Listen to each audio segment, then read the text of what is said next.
सबको प्रणाम।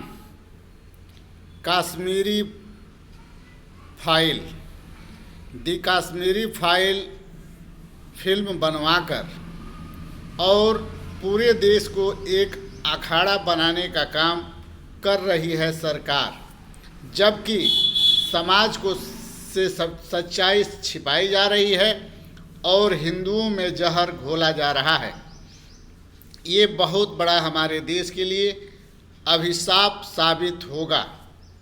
मैं डॉक्टर राजेश गांधी जी, भारतीय युवा वाहिनी, आप लोगों से निवेदन, वंदन, अभिनंदन करता हूँ कि आप लोग हकीकत को जानें और इस पर विचार करें कि जो सरकार, जिसकी सरकार में भाजपा के ही गवर्नर कश्मीर के गवर्नर थे और गवर्नर राज लागू हो चुका था, उसके बाद कश्मीर से पंडितों को भगाया गया, जिसमें कश्मीरी पंडितों के अलावा 1600 से अधिक हिंदू, मुस्लिम, सिख, ईसाई, अन्य लोग मारे गए।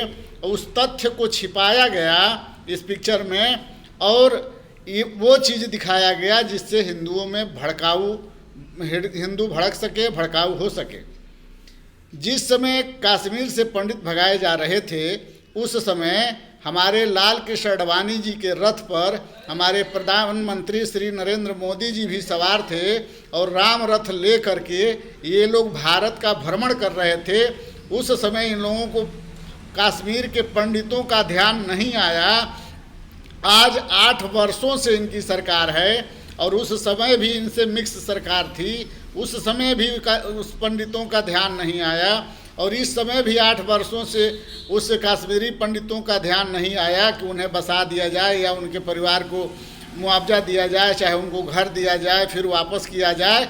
लेकिन दी कश्मीर फाइल बनाकर हम हिंदू मुस्लिम में लड़ाई लगाकर हमारे देश को अखाड़ा बनाने का जो काम कर रही है सरकार, उस सरकार से आपसे निवेदन करता हूं कि आप पूछिए कि उस समय जब पंडितों को भगाया जा रहा था तो आप लाल कृष्ण आडवाणी के साथ राम रथ पर सवार होकर देश का भ्रमण क्यों कर रहे थे? आप कश्मीरी पंडितों का गवर्नर के माध्यम से सुरक्षा क्यों नहीं दे रहे थे?